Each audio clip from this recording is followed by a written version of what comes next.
What's going on, everybody? We're back. Sooners Illustrated Podcast, episode 10. Is that a milestone? Too early for milestone? I don't know. Josh Callaway, Collin Kennedy, James Jackson, Tom Green will be along in just a bit to talk some fall camp stuff. Gentlemen, how are things going on? Collin, you're in Nashville, Tennessee. How was the journey? Journey was quite something, considering a certain individual had quite the recruitment process play out that ended up impacting my car ride. But we'll get into that later. I'm sleepy. I am a little bit worn down, but gentlemen, there's football on the horizon. So I'm in a good spot. And speaking of good spots, like you mentioned, I'm up here at 24/7 Sports HQ in Nashville, Tennessee. So looking forward to it, and I'm doing well on this beautiful Thursday or Friday. And with that take, he now has the best setup, at least for this show, because he's out there looking like he's in a spaceship, man. That's an awesome setup out there. I almost changed employee hours here at 24/7 Sports HQ just so that I could out studio set up James. But that's HR said something about I can't do that, whatever. I'd get a lawsuit, but that's neither here nor there. That's funny. Yeah, we're coming off a great scrimmage though out there at Carl Albert. A lot of OU guys that are noticeable that we wanted to go see. They're very fun. We'll get into that later, but I'm doing pretty well. After that. Yeah, no, it was nice just to see some football. We've been going to practice and stuff, and that scratches the itch a little bit. But to see scrimmages last night where the teams played, full quarters, full speed was really nice. And like Collin said, it's Friday, August 18th. 2 weeks from tomorrow is OU's opener. Coming up really, really quick. Week 0 next week for high school and college football. So it's about that time. Feels good. We've got a ton of recruiting stuff on the show today. As you might expect, a lot's been going on. A lot is on the horizon. And like I said, we'll get Tom in a little bit later for some fall camp stuff.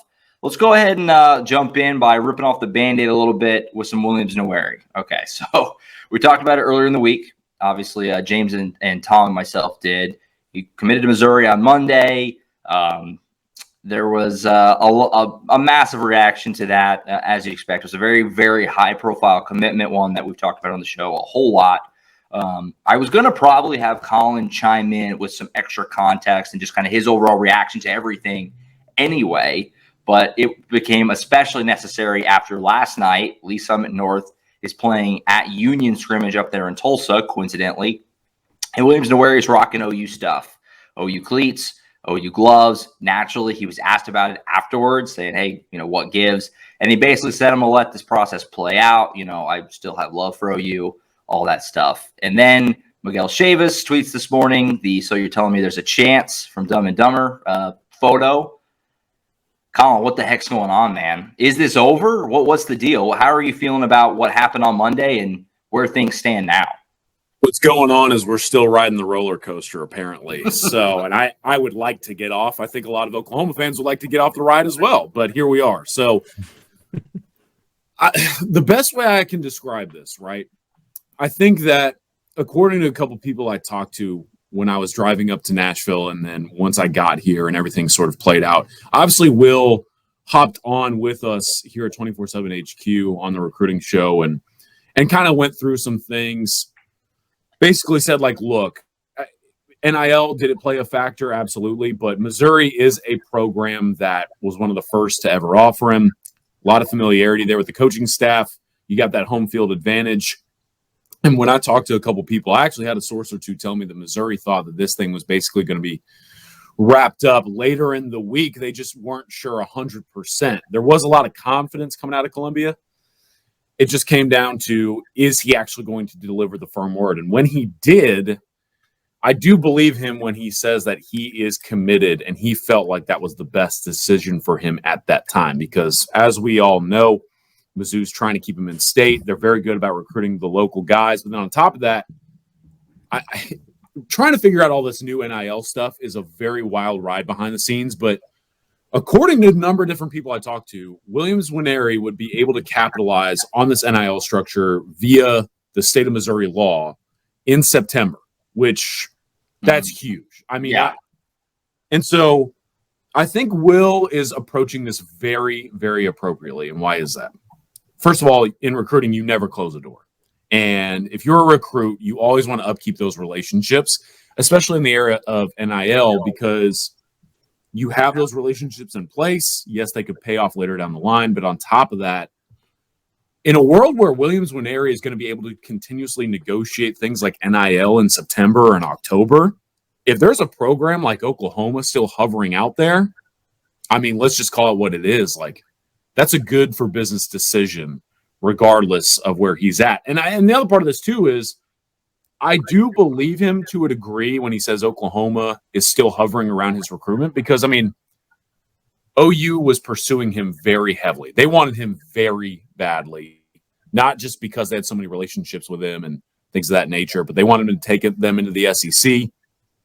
But the other part of this is the whole thing where, like, Georgia is in the mix as well. And I just think there's a lot of unknown when it comes to Will Nwaneri. So when he shows up with the OU gear, like you mentioned, I mean, I'm not making a ton of it right now, but what I think is happening here is that Williams Nwaneri is rightfully keeping things open to a degree.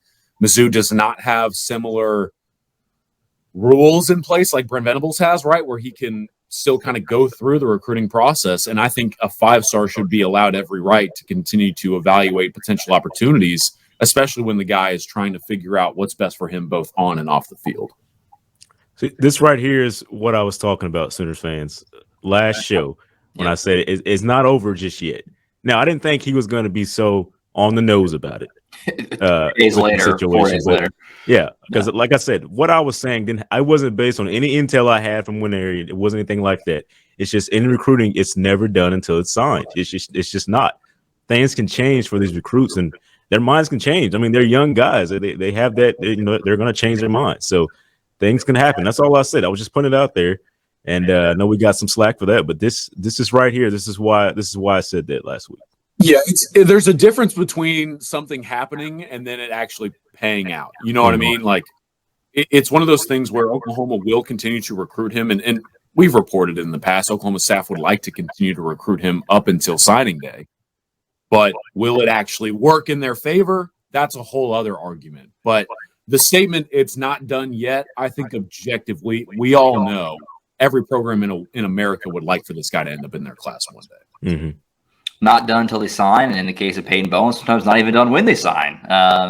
Stuff gets crazy quickly, and I just can't help but think if the roles were flipped here, what kind of meltdown would be happening if an Oklahoma kid had committed to Missouri and then did a scrimmage up, or an Oklahoma kid committed to Oklahoma, then did a scrimmage up in Missouri wearing Missouri stuff and said, I'm keeping it open, I'm letting it play out. We're seeing how it goes. They would not go over well in these parts. So it's not over. Sign day is a long way away. We'll see what happens. We'll see. There's just a lot of topsy-turvy. I highly, highly doubt this is the last time that we'll talk about Williams Nwaneri on this show. But yeah, interesting stuff. So we'll let it rest for now, but we'll see where things go down the line. Like James mentioned, last night, he and I were at the Carl Albert scrimmage there right down the road in Midwest City. There was lots of teams. There was 7 teams there, and lots of guys were OU targets or OU commits. Obviously, with Carl Albert alone, you have Kevin Sperry and Xavier Robinson, and then all those guys on the defensive side. Andy Bass from Heritage Hall was there. Nate Roberts from Washington was there. We're going to talk about both of those guys. Let's go ahead and start with Andy Bass. So Heritage Hall QB Andy Bass was playing last night. He played very well. He was ripping apart opposing defenses, mainly on the ground, which OU wants him as a running back, so that tracks.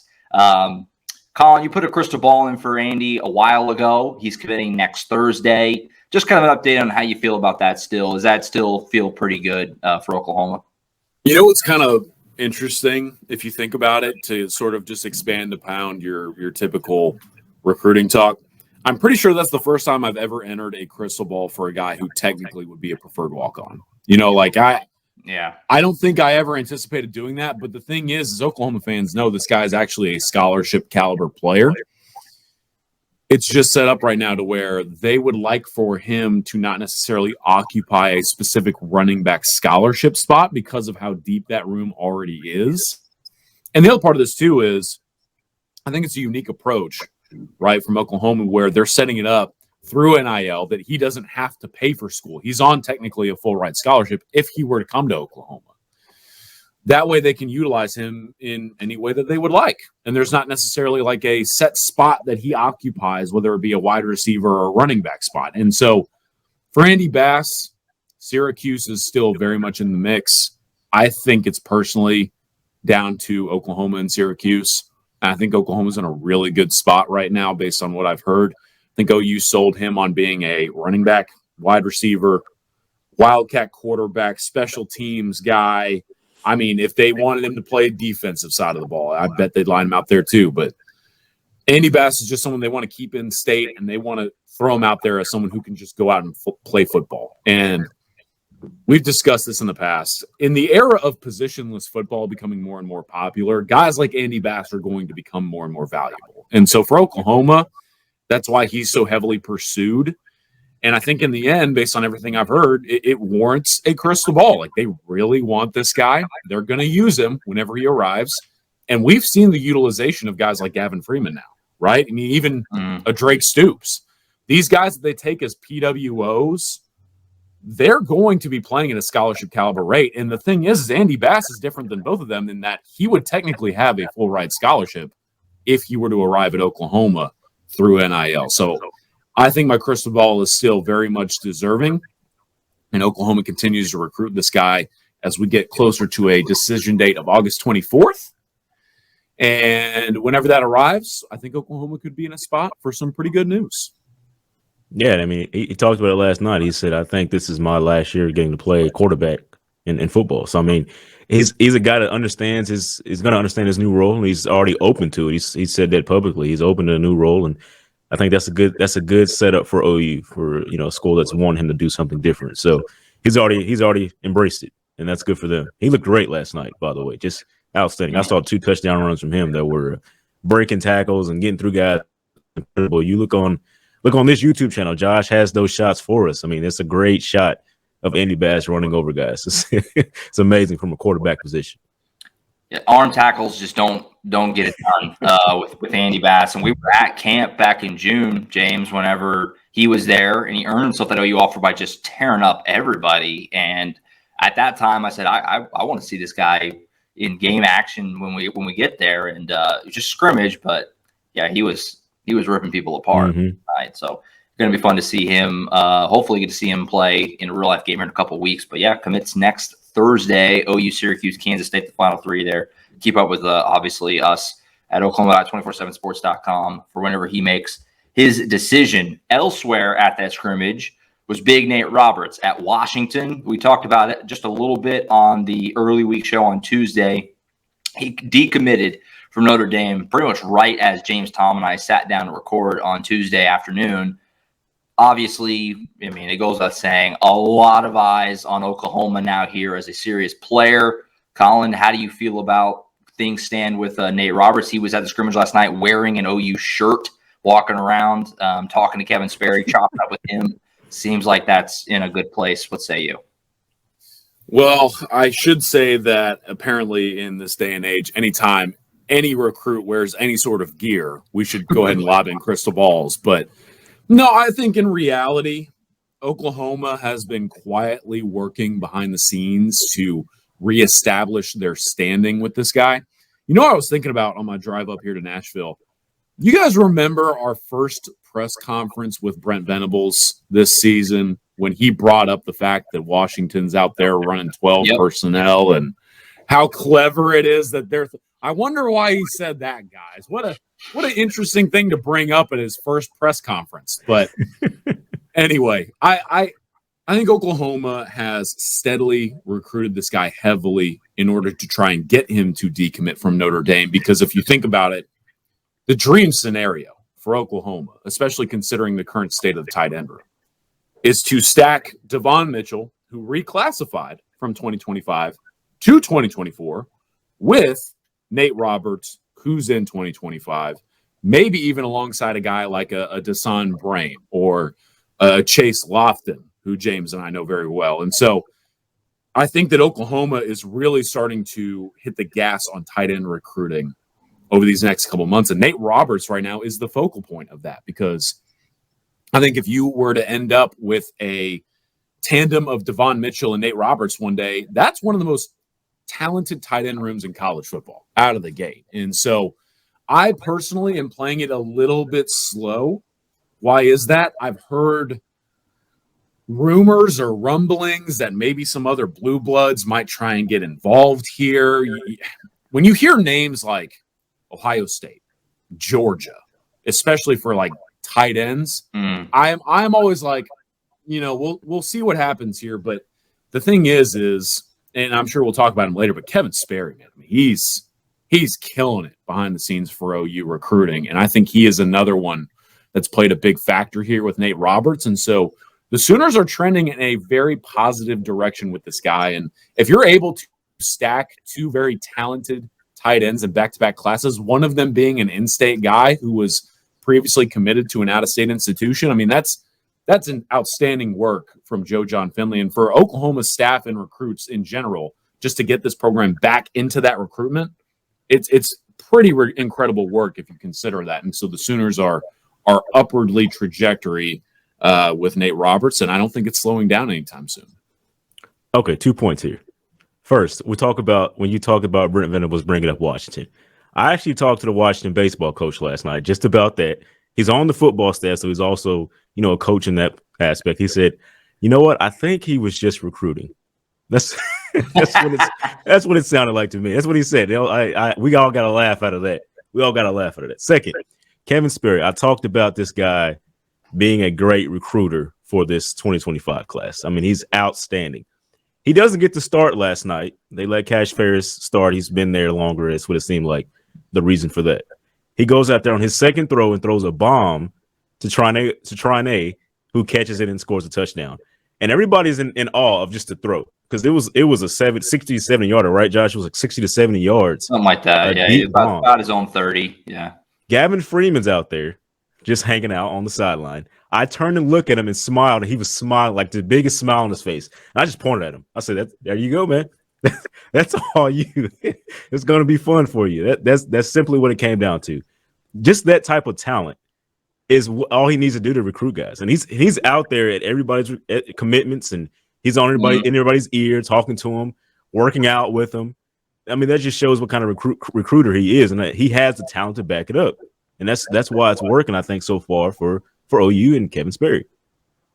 Yeah, really unbelievable Sperry's value. I mean, obviously the player, we all are very high on what he'll be as a player, but him bringing these other guys in, we said it before, it's very Caleb Williams or Jackson Arnold-esque, at least in recent memory here at the top. Those guys both did a very similar thing in terms of they brought all these dudes with them, and it's trending that same way. And Nate Roberts, too, if you're unfamiliar with him and you're thinking Washington, Oklahoma, 2A program, guy's the number 2 tight end in the country in his class, number 2 player in Oklahoma. He's not some little school. He is a big kid. It was hilarious. He completely unguardable last night. If he could have caught the ball for 10, 15-yard chunks every single play if they wanted. And they were just working other guys pretty much.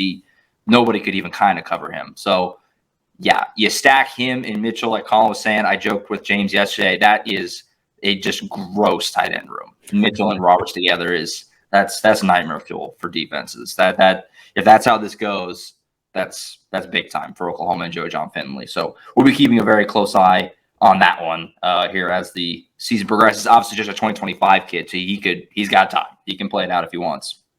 Elsewhere, let's go down to the Collins neck of the woods. Denton Geyer, which is obviously the alma mater of Jackson Arnold, and Peyton Bowen, younger brother Eli Bowen. Collin put a crystal ball in for him this week. If you're unfamiliar with Eli, he's a 3-star cornerback, top 100 player down there in Texas. Collin, how you feel about Eli? Obviously, you put in a crystal ball for him this week. How you feel about the player? And obviously, stands to reason you feel good about Oklahoma Panthers. I do feel good. And I will say this. I think Eli Bowen is a heck of a corner.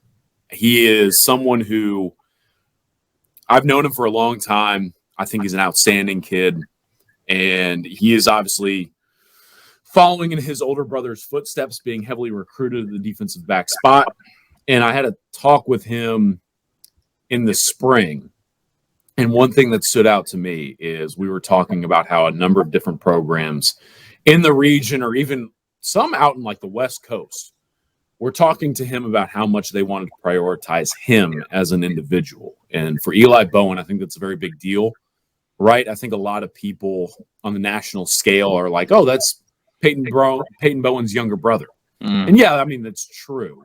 But Eli Bowen wants to be recruited as Eli Bowen, the cornerback out of Denton Guyer. And so at that time, schools like Arkansas, Cal, Texas A&M, they were all in the mix and talking to him, but it's now down to a top 2, Texas and Oklahoma. So a little Red River showdown here, if you will. But I think that Oklahoma's in a much better spot over the course of this battle. And I think OU has done 2 things. They've done a really good job of capitalizing on the relationships already in place, right? Peyton Bowen continues to be a primary presence in this recruitment, things like that. Jaden Hardy is Eli's childhood best friend, who happens to also be an Oklahoma commit. And then you look at just the grand scale of this. I think Jay Valai's done a really good job of recruiting Eli as an individual. I think the staff in general has done a really good job of making sure Eli knows that they want him in this program. And Oklahoma is trying to basically close out this defensive backcourt. And Eli Bowen has always been on the board now for a long time. And so I think Eli Bowen, with it being a top 2, is trending in Oklahoma's direction. There's not necessarily a date set, but I have heard that it could be winding down soon. And if that's the case, again, I'm picking OU right now. So, and that's a good spot to be in. Hey, Collin Kennedy hasn't missed much since he's been back. I don't think you have on every recruit that you've crystal balled. I mean, 100%. I'm 100%. Hey, the only recent misses are the ones I put in before I went on the national team, man. I just left them alone. So I'm a little bit bummed about that. It's bringing down my percentage. Yeah. Right now we're running a 50% off annual subscription. Collin Kennedy would be a reason to do that. I mean, he has not missed. God says he has the greatest sources. So that's another reason to subscribe. We talked about it on on Tuesday's show. If you're a VIP subscriber, and our boards were very, pretty relatively civil with the Nwaneri commitment, and that's because Collin never put in a pick, never, that was always the lean, felt like he was in a good spot, but never enough to say, this is done or whatever. So they were more praised for impact, I think, than maybe some other spots. Yeah. Yeah, I saw a couple of threads of just get everybody preparing. It's just be ready. If it's not, you just everybody relax. And that's what happened. And now he's out there wearing Oklahoma gear. So, I mean, could happen later on. So it's just good times.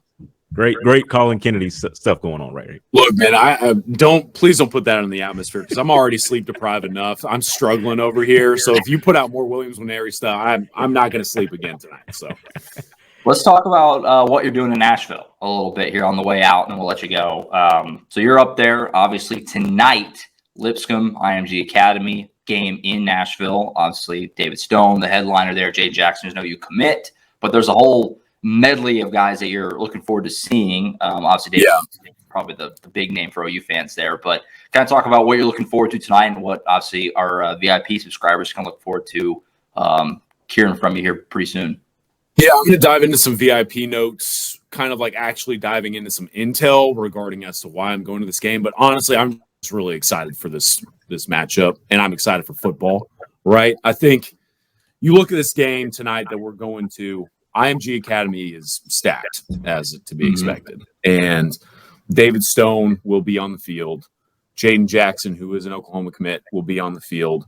Also of note, though, Jordan Seaton, the offensive lineman, have heard some stuff about him potentially looking at Oklahoma. There's guys out there for IMG who Oklahoma has either already landed or in pursuit of. And then on the flip side of this, you look at Lipscomb Academy, there are a couple OU offers on the field for them as well. You don't think about Tennessee being a recruiting hotbed for Oklahoma, but Woody Washington, right? I mean, he's from the state. And so Chauncey Gooden, the offensive lineman, he came and camped at Oklahoma, really talented player. I'm excited to see him. I think Bill Bedenbaugh really likes him as a recruiting target in 2025. And then I know I'm going to butcher his last name, but it's CJ Jim Colley. He's a defensive back at Lipscomb Academy. Showed up to Oklahoma's camp and balled out. I mean, he dominated. And I love this dude because he's about 6'1", 6'2", can play safety, nickel, corner if you want him to. And I've heard he's just like an incredible human being. I actually talked to a source, an Oklahoma source, and I haven't verified this yet because I want to call their bluff. But they said, Colin, CJ is one of those kids who he got bored and likes to be good at things, so he learned how to speak Japanese. I don't know what draws someone to do that, but if that's the truth, I want to know more from CJ himself about why that happened. So that will be one thing that's not important coming out of tonight's game that I will be asking about, but I'm going to go talk to David, see the latest there. Miami, Oklahoma, both trying to battle it out down the stretch. Obviously, Jaden Jackson remains committed to Oklahoma. Want to pick his brain on how OU is pursuing David Stone ahead of that decision. And then from there, just watch some football, man. Enjoy it. And we'll see what comes out of it intel-wise, but hearing a lot about these dudes who will be on the field for Lipscomb Academy and IMG. Yeah, no, that's going to be a big boy football game, and we'll certainly pick your brain on how you feel about Stone. That decision suddenly very soon, next Saturday for David Stone. So next week's show, we'll definitely dive into how you're feeling about that in the 4 to 8 hours or so leading up to that big decision. So looking forward to that next week. I think that's it. Did you have anything else, Colin, you wanted to add before we let you go? I personally would love to hear about what you guys saw at the scrimmage last night and maybe bounce off of y'all a little bit, because there were some big boy recruits on that field as well. You know what I mean? Mm-hmm. James, you can. Mm-hmm. Like we said, Andy Bass was running all over guys. We saw that. Did we talk about the stiff arm to Xavier Robinson? No, I was going to try and pipe it in somewhere. Xavier Robinson, it didn't come up naturally, but God, he's fun to watch. He's just big. He's just in the middle of a run. Yeah, he already had broken one tackle on the play. Mm-hmm. I think it was his first run of the day, and he grabs the next guy by the chest and just throws him 3 yards away from him. Just get off him. That's also on our YouTube channel. Check that out. He was outstanding. He had a couple touchdowns as well. Then we talked about Trane Washington catching that touchdown pass from Kevin Sperry. Tristan Haynes had a great catch. They were all shining. The ones that you want to know about here at Citizens Illustrated, they were all shining. Every single one of them had great plays. They made great plays, and that's exactly what you wanted to see. We talked about Nate Roberts as well. So everybody you want to hear about. Xavier Robinson got tackled. I don't. Pretty sure. I went back to the plays that I had. He didn't have a ton of carries. Carl Albert, as you would expect, kind of played their guys, sparingly. Not pushing anything too crazy. Mm-hmm. I don't think he got tackled. I think he only ever got pushed out of bounds. I don't remember ever seeing him on the ground. He is just a force. He's a lot of fun. And if you're, you're a fan, you're curious, you're wondering, because Carl Albert actually tied UConn, which was a bit stunning. We were all talking, expecting this could be really ugly. They played 2 quarters, but UConn, give them credit, they did a nice job. They worked that clock. But long story short, in the drives where Kevin Sperry was on the field, touchdowns. He only had touchdown drives. So that offense is going to be outrageous. Marcus James didn't have any big impactful plays, mainly because UConn, James, they ran the opposite. Whatever side of the ball he was on, I believe so. Side every time, just trying to avoid him. As physically imposing of a high school kid as I've seen recently, he looks the part. He's a good plus guy. But yeah, all the OU guys all showed out. Andy Bass and Nate Roberts, like James said. Mm-hmm. Nice. There's a lot of dudes on that field last night, so you guys did a heck of a job covering it, man. I wanted to bring that up. Hey, shout out to UConn. They had a great game plan. It worked out pretty well. And I'm not sure. I know, like I said, Cash Ferris was starting a couple of drives for the offense and things like that. So yeah, the tie was shocking. The tie was shocking in the end of it. Good stuff. It was fun. Same thing as kind of Colin was talking about tonight. It was just fun to see football. Actually, there was a few really big hits. Just felt good. It was a nice crowd out there. Just nice. Just good for the soul. All right. Well, I think that's about it. We'll let you go, Colin. We'll get Tom in here, do some fall camp stuff. Appreciate you, sir. Enjoy the rest of the time in Nashville and that game tonight. And our VIP subscribers can look forward to the intel that comes out of that. 50% off, folks. Subscribe if you haven't already. And I will see you next time, ladies and gentlemen. All right. We'll bring Tom in here for a little fall camp stuff right now. All right. We now bring in Tom Green. Thomas, how are you doing? I'm doing fantastic. How are you guys doing today? So far, so good. Yeah, we're back. Always good to be back on with you guys. Feels like I haven't seen you guys in hours, days even. Days. Great recruiting stuff with Collin on the front end of the show here. We'll do a little fall camp here with Tom on the way out. Then we'll send you into your last college football free weekend for the foreseeable future. Week 0 is next weekend. So it's not the best slate in the world, but best believe I'll be watching it because I'm ready for some ball. So good times are ahead. So we'll knock out some latest here from fall camp.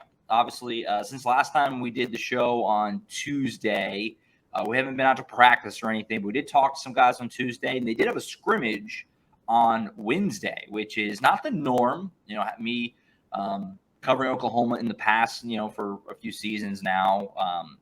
Maybe I'm just misremembering. I don't recall having 2 scrimmages that close together. Typically, it's like one on a Saturday and then maybe the next Saturday, but maybe even 2 weeks later. But they turned right around Saturday to Wednesday and scrimmaged again. And I've been told by a source that they're going to scrimmage again tomorrow on Saturday back at the stadium. So they're hitting it hard and heavy here this fall camp. But in general, guys, interviews on Tuesday or things you've heard, anything from the scrimmage that stuck out. Also, we've had some great VIP notes from Collin, a little bit for myself as well. On the message boards, anything that stuck out the last few days from fall camp that you've been hearing or player interview or whatever. Yeah, I mean, like you mentioned, they've certainly been scrimmaging a lot Yeah. this week. You know, 2 of them down. I think Brent Venables mentioned that Saturday is going to be more of a half scrimmage, more situational work, but it's pretty clear that they want to make the most of these last few days before classes start and players have to start juggling their class schedule and schoolwork on top of their day-to-day of football stuff. Obviously, this is the end of the camp portion of the preseason for them, and they'll start shifting into game mode starting next week, preparing for Arkansas State, looking ahead to those opponents after that, getting game plans ready. But yeah, I mean, lots of scrimmaging, lots of stuff we've been hearing. You know, just about the progress of the team coming off that first scrimmage, some things we've heard from the last scrimmage, and yeah. Yeah, we talked about that scrimmage, and Peyton Bowen seems to be impressing well in all his scrimmages. Talked to him a little bit, and he's talked about being a freshman and kind of like, you know, not wanting to mess up, just run through the steps, do your job before he wants to make those big plays. But he can't help himself. He's just making plays over and over again. It seems like every time we hear about him, he's catching interceptions from, you know, Jackson Arnold, things like that. I mean, he's doing his thing out there. Yeah, it's pretty evident just the talent level that Peyton Bowen has coming in as a 5-star defender there at safety. Yeah. I mean, when we talked to him the other day, he was saying that he's playing 5 different positions right now, and he's trying to get in on special teams work as a return guy. You know, he's not the primary return guy right now, but he's you know, making his case for some opportunities back there to get in the return game because, I mean, we've seen the highlights from his high school career. We've seen what he can do with the ball in his hands in those situations. So it's pretty evident that they're not hesitant to put a lot on his plate, even though he's a freshman, just because, you know, he has a really high football IQ. We've heard Brent Venables say it a lot of times. Things just come really simple for him on the football field. So they're not gonna hold him back. They're just gonna, you know, throw him in the fire, and that's what he wants. He wants to be thrown in the fire. He wants to be tested. He wants to see what he's worth, especially early in the season. Yeah, Venables said they're going to try to find a spot for him. So that's why, you know, they got all those different spots he's working on right now. They want to get him on the field. That's a major key for them this season. Did we talk about Danny Stutman's nose last time? I can't remember. Was that on the last pod? I don't think came in. But I was after practice on Monday. So. Yeah, he did his interview with bloody nose, talking about toughness and stuff like that. Yeah, I mean, I see that, Danny. I see what you got going on, man. Certified football guy. That looks just like what a linebacker should look like. I mean, my goodness. When it comes to Peyton, you know, I mean, it's becoming pretty evident that I think that he's just going to be too good to not play in some way. Get on the field, and that shouldn't be overlooked because, you know, we talked about it a little bit before last season, and maybe this just becomes with being year 2 or whatever. But Brent Venables was really gun shy to play freshman last year. I mean, he didn't not do it. But, I mean, like those linebackers, Cody McKenzie, Kip Lewis, he he didn't. Jaron Kanik even. I mean, he didn't really want to put him out there. He didn't feel like they were ready or whatever. So what we're hearing about Peyton Bowen shouldn't go overlooked. It's just like, yeah, no duh. He's a 5-star. It's not really a given. You're going to come in and make an immediate impact, even as somebody as highly touted high school as he was. But yeah, he sounds like he's having a phenomenal camp, and he continues to do good things. And we're going to break down the safeties room next week, but that group is sounding like it's as strong as we all thought it would probably be. Yeah. Reggie Pearson's another one. His name has come up constantly. You ask around, what are things going on? What are some notable things that happened at the scrimmage or whatever? And a big one that I've heard and has been floating around a little bit is that he came up and stuck a running back, forced a fumble on a big hit that was talked about. So, guys I think are doing nice things. And that doesn't even account Billy Bowman, who's, one of the best guys on this team in any position. So that safeties room, real good. Yeah. Yesterday, the team account put out another one of those hype videos with some highlights from the second scrimmage, and they showed that play that you were talking about from Reggie Pearson. It looked like it might have been on Javonte. Just came in, hit him in the hole, forced a fumble, and I think Isaiah Coe came up with the recovery. But it's clear that obviously he's a heavy hitter. We know what Reggie Pearson's capable on that back end, and I'll have some more on him on the site probably this afternoon. But when we were talking to Ted Roof on Tuesday, he was talking about how, he's seen improvements from the defense, especially from where they were a year ago with this new staff coming in, but that they're nowhere near where they need to be. Based on what we've heard from that second scrimmage a day after we talked to Ted, I think this defense is taking a few more steps in the right direction, it seems. It seems like they performed better on Wednesday than they did in the Saturday scrimmage. And that's certainly a better sign. It's always difficult with these scrimmages because, the offense does really well. It's like, is the defense bad? That's what I was going to say. This is such a hard thing to – yeah. I mean, it's a give and take because you're playing your own team, but you want to see signs of progress on each side of the ball, and I think they saw that on Wednesday with the defense. Yeah, that was my take. Yeah, team was in, quote, good spirits was the comment that I got after the scrimmage on Wednesday. Competitive day, everybody's feeling pretty good. Vibes are pretty high right now. I mean, you'd expect them of August, everybody's 0-0, that kind of thing. But it sounds like, there's some give and take there, like Tom is saying. Like, it's not offense just beating defense into the ground or vice versa. It's kind of been a little bit of a give and take, which is what you kind of hope for if you're Brent Venables and obviously that staff. Also, another guy, we did the receivers breakdown on the early show, this early week show, but continue to hear nice things about Nick Anderson. He had another nice day, it sounds like, on Wednesday. A big touchdown from Dylan. Yeah, he might be one to, overlooked a little. Obviously, we didn't see him at all last year with injuries and things like that. But, Cale Gundy is kind of, famously, mentioned last year when we were asking about him, he's an Anderson. We all remember what Rodney Anderson was, freak of nature. And Nick Anderson is basically that, but taller and longer as a wide receiver. He may be playing himself into a role, and we talked about it many times. That receiver room is begging for guys to step up, and Nick Anderson might be a little bit of that. You continue to hear good things about him every single time, it seems like. So another thing that stuck out to me. Yeah, Jaquez had another big play in the passing game, which, I mean, feels like we're saying that after every practice, after every scrimmage, that, he's another guy just like Peyton Bowen. It seems like he is going to play himself onto the field as a true freshman. Because they need playmakers at that position. And this isn't so much from the scrimmage, but from Tuesday's interviews, I was really impressed talking to Andrew Anthony. I was over there for the whole time with him, and just really impressed with, how he's kind of adapted. He talked about how he's more comfortable with the route tree, just learning the offense and trying to become a more all-around receiver. And I think, Josh, you were over there with me when we were talking to him about his experience at Michigan and, just the fact that he's been on a couple of teams that have made the college football playoff and, how that's kind of made him hungry to help Oklahoma get back to that spot too. But yeah, just someone I was really impressed with, and obviously someone we've heard a lot about this preseason so far. So curious to just see how he continues to develop and what role he carves out in that wide receiver room. And to go off of that, I mean, we got to talk to Gavin Sawchuk as well, who had a very great Cheez-It Bowl. I mean, he said he's coming off of that very confident, getting to see everything that he did in practice actually show up and, perform for him in that game. That gives you confidence heading into this season. And he said that's a big case for him. Obviously, he's banged up right now, so he's not fully working out with the rest of the team, but he's padded up. He's out there. He's moving around. So he's wanting to go for that top spot. I mean, that's why he's there. He's talked about somebody's got to replace Eric Gray. He's going to make his push for it, and we're going to see what happens from there. You know, you got guys like Javonte Barnes and Marcus Major that can all be in that spot. So it's just about who's going to prove themselves the rest of the way here. Yeah, 100%. 100%. Yeah, Gavin seemed in good spirits, even though he's been a little bit limited in practice. But it seems they're being more cautious with him and Javonte than anything else. I don't think it was anything too major with him. At least it didn't seem like it when we were talking to him. But they want to keep those guys fresh, especially these last 2 weeks heading into the season.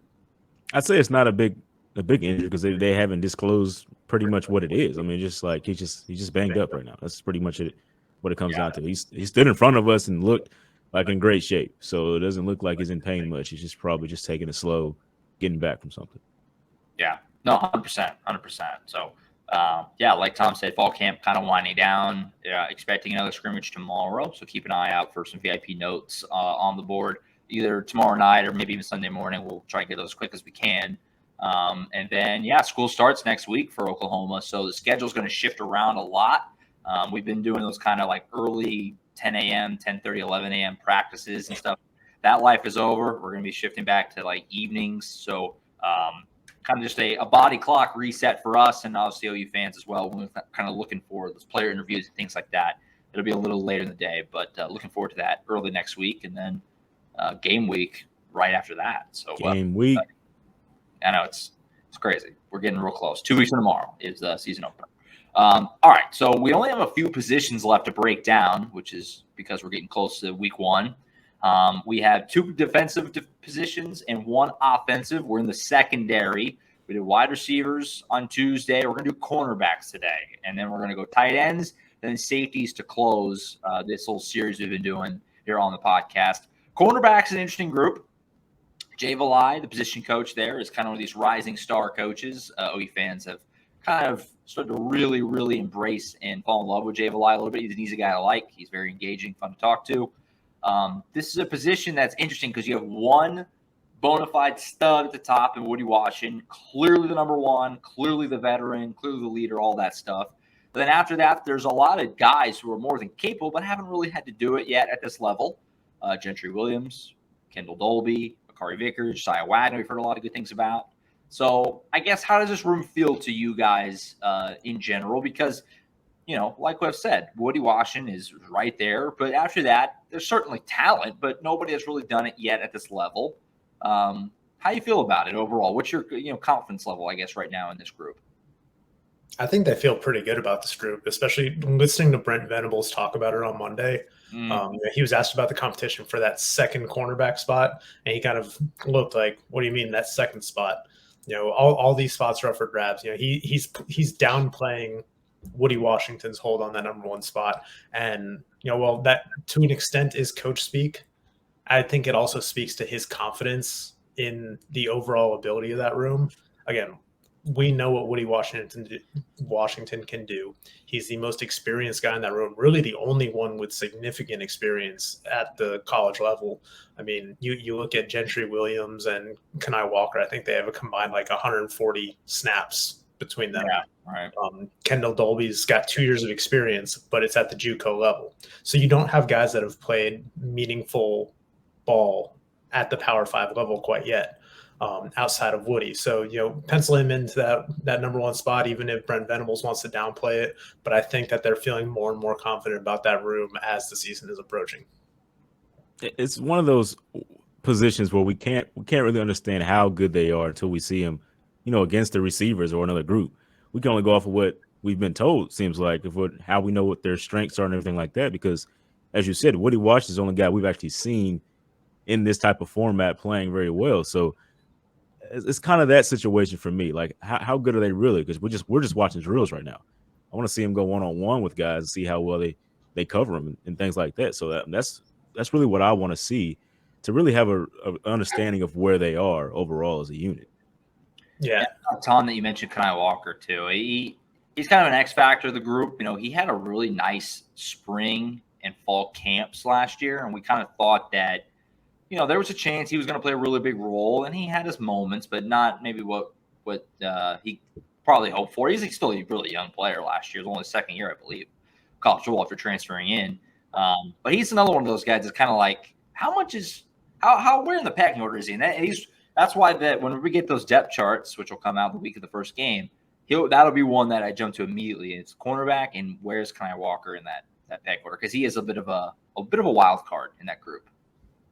Mm-hmm. Yeah, I think at this point, I think Gentry Williams is probably still the betting favorite to be that second starting corner. So. But we're going to see a lot of those guys play, just because the nature of offenses these days. We talked about it before. You can't have too many good quality defensive backs, especially with the spread out systems and how many wide receivers teams are utilizing these days. So we're going to see Kendall Dolby, who, again, 2 years of experience at junior college. They really like his physicality. For him, it's just kind of mastering the playbook at this point. Josiah Wagner, someone that we've heard a lot about early through these first 2 weeks of camp. Just his physicality, his mindset. I mean, listening to Jay Vallee talk about him a couple weeks ago at Media Day was probably the most entertained I was throughout that day. Said, he thinks he's crazy. And crazy recognized crazy. And just the way he talked about it is like this fearlessness that Josiah Wagner has. And, he's a guy who is kind of undersized for his position. I mean, he's put on, I think, 17, 18 pounds since he got to Oklahoma. So he's filling out that frame. But, he's not a big, rangy defensive back, but he'll get in your face. He's fearless. And I think the way Jay Valai put it is that those are the people that you should be most afraid of. Those are the ones that are the most dangerous, the ones that do not have any fear when they're out there and are just willing to get in your face and do what it takes to win that rep. But yeah, so I think he's someone who's, playing himself into that rotation as well. Yeah, Coach Vallejo also talked about Jacoby Johnson too at fall camp today. Just one guy like that. He said they're obviously fighting over keeping him on the defensive side all the time because had to play rock paper scissors. Yeah, Jacoby can play both sides. He's been playing well. And I talked to Jacoby about that as well at media day. He's doing whatever he needs to do to get on the field, and I think that's good for OU. Just trying to get a guy that can do anything, and he can play both sides. He said he uses all that knowledge he has as a receiver to help him on the defensive side. And I've seen him excel at both on the field. So just seeing where he's at will be fun to see as well when we look at that depth chart in week one. Where is Jacoby Johnson going to be at in all this? Because he's a guy that you want on the field as well. He got all the size that you need to be a great corner, a great defensive back, and a great wide receiver, and the athleticism. He's coming off a healthy, off season. So where is he going to be at? That'll be fun to see as well. Yeah, and a guy that we haven't mentioned yet, but that I've been impressed from what I've seen. I haven't gotten to look too much at the cornerbacks when we've been out there at practice. But when I was trying to make my way over there at the end of the period the other day, Makari Vickers looked like he just had a really nice pass breakup in one-on-one reps toward the end of practice. And I think he's another guy that they really like. Seems like he's been stepping up, making some plays here and there. But again, another young guy who doesn't have experience, and with this group it's really about who's going to step in and be ready to make those plays in the Big 12, because there's no substitute for experience, but you can't get experience without getting experience. So kind of just really anxious to see how that rotation shakes out. Yeah, for sure. Probably my favorite quote from me today was from Jay Valai. And he said, one thing we're not going to be is soft. If you're soft, you're not going to play for me. Was how he characterized it. That alone gets me juiced for this group. I'm excited to see what they look like. I'm a big believer in Woody Washington, and then I think the rest of the pieces are just going to fall into place. So let's go and do the ratings. Let's give these scores 1 to 10 on the cornerback room. Strength, all that good stuff. If you've been listening, you know how it works by now. Is it James starting? Yeah, it's unnecessary. This is all right. Listen. With this number, I have no confidence in my score just yet. Like I said, I haven't seen these guys a lot in one-on-one situations versus college level receivers. So that I don't know yet. So with that in mind, I'm going to 7.2 because I want to see some growth Come on, Tom. Let's not. You guys are your decimals, man. It just like it's the most random decimal. 7.2, 7. I'm gonna go. Should I go 7.25 to appease Josh to get a quarter in there? I'm going 7.2 because I know there's talent there. I want to see it on the field. I haven't seen it yet because we haven't got a chance to. So that's where I'm at right now. As I've said, we've talked about the entire group in total. Woody Washington's the guy that we know for sure is going to be out there. What else are we going to see? Who else is going to be out there with him? You know, that's the thing. It's a lot of question marks right now still, and we're not really sure. Yeah, I think I'm kind of going back and forth here. I think I'm going to go with 7.75 for the. So there we go. There we go for the cornerbacks. As long as they stay healthy, I'm really not too worried. I really could be talked into going higher. But exactly, you got to factor in, potential injury. And how different does the room look if Woody Washington goes down in week 1? It looks a lot different, and you wouldn't feel good about it. So for that reason, I dock a little. If you told me right now Woody's healthy all year and like there's no injury, I probably would say like an 8 or an 8.25 or something. I'll say 7.75. I like Jester Williams a lot. He was robbed of a spring because of his scary medical situation. That stinks for him. I do think Kendall Dolby's going to be pretty good. He has a chance to play a lot of snaps, JUCO guy. But then after that, you're going to be leaning on young guys, either Wagner or Kanai Walker, who we said hasn't played a lot of college football at all, or maybe even Vickers or Jacoby Johnson or whatever. It's a lot of young guys. So I feel pretty good about the room. You really need to keep Woody on the field, let him play a lot of snaps, let him be the leader. That's going to be very, very important. So that's where I land, 7.75. My turn? Yes, sir. All right. I'm going to go with a 7.9324. Okay. Oh, now you're just that's awful. I will go with a 7.9, just under an 8. I do think this group is really good. Again, it's inexperienced. You got a lot of young guys, but cornerback is one of those positions where you can throw a young guy in the fire because so much of it is about instincts and reacting. True. Compared to some of these other positions like, linebacker or safety or defensive line. And I really like the talent in that room. Listening to Jay Valai talk about that position group makes me more confident in them. Josh mentioned that quote that, right, about the room. But, when I was over there, the way he put it is, I want those guys throwing hands in that room. I want them fighting for these roles. And just the way he talks about the mentality that so many of them have, even the freshmen who are here in the spring, he's like, they're not freshmen anymore. This is year 2. And that's how they're approaching it for themselves now. So it's a room I think is really talented, young, but I think Woody Washington is going to be that guy. I think Gentry Williams is going to take that next step after getting his feet wet last year. And just these other young pieces, I think they're really good. And I think that this secondary is going to be much improved this year because of it. I like our decimal scores. I like them. I mean, we haven't got any slack from any fans or anything. Yeah, they haven't been upset about it. They like it too. There's a difference between a 7, with this group and a 7 for like, maybe the offensive line and things like that. I mean, difference in how the 7 is. So, I like where we're at right now. Pretty good stuff. Absolutely. Only 2 positions left next week, tight ends and safeties, which are going to be 2 very different scores for me. Yeah, it's going to be wide margin. End of the spectrum, because spoiler, tight end will be low for me. It is going to be very high. So we'll start bad. We'll end on a high note in the late show next week. So I think that's it for the cornerbacks breakdown. Only 2 positions left, like I said, tight ends and then safeties. And then it's game week. We'll be talking about an actual game, which is it's tantalizing. Feeling good about that. Tantalizing. So I think that's it for us. Enjoy your last college football free weekend, you guys and the listeners, of course. Do whatever you got to do. This is it. If you got yard work to do or errands or whatever, your life's about to go away. So this is the time to do it. Any last things from you guys before we peace out for this one? Yeah, I don't know if you guys mentioned this in the early segment with Collin, but if you are not a member to Sooners Illustrated just yet, if you're still on the fence, we are running a 50% off special through Monday at 11 p.m. Central Time. So hop on board, take advantage, get in there before the season starts, and join us for the ride, guys. Come on.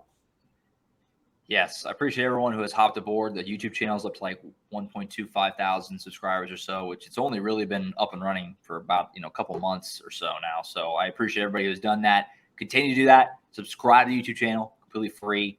Subscribe to obviously to the site, on the podcast. Leave us a rating, comment, review, whatever. That stuff is all very, very helpful. So appreciate everybody who has done that so far and continue to do that. I think as a site overall, we're finding our footing in a great place right now. Collin has obviously been killing it the whole time. We've had some great camp intel. Tom and James are busting out team stories and more context, all that stuff constantly. Fans seem to really be enjoying it. Things are going well. And we have some big things coming for the podcast soon too that I'm excited about. So the wheels are in motion. We're building this thing up one day at a time here. So the homepage looks different every single day. Every single day there's new content on there. And I can promise you that with 100% guarantee. And you're not supposed to guarantee, but I can guarantee you. Keep it fresh. Every day is going to look different. Not going to let that bitch get stale. Yeah, 100%. 100%. And also, I mean, it goes without saying, too, if you subscribe, you're subscribed to the whole 247 network. So you get access to, obviously, the great guys that we have in our pocket, like Steve Wilfong and Alan True and all the other great insiders, all the other sites as well. If you want to go peruse a Texas message board, if you're into that kind of thing, feel free. You could do it, So really good bang for your buck. So I suggest it. All right. That's it. We'll catch you guys next week with more fall camp breakdown and then obviously more recruiting news as well. We're getting very, very close. 2 weeks from the season opener. That's it. We'll catch you next week for another edition of the Sooners Illustrated podcast. For Tom Green and James Jackson, I'm Josh Callaway. We'll catch you guys next week. Peace.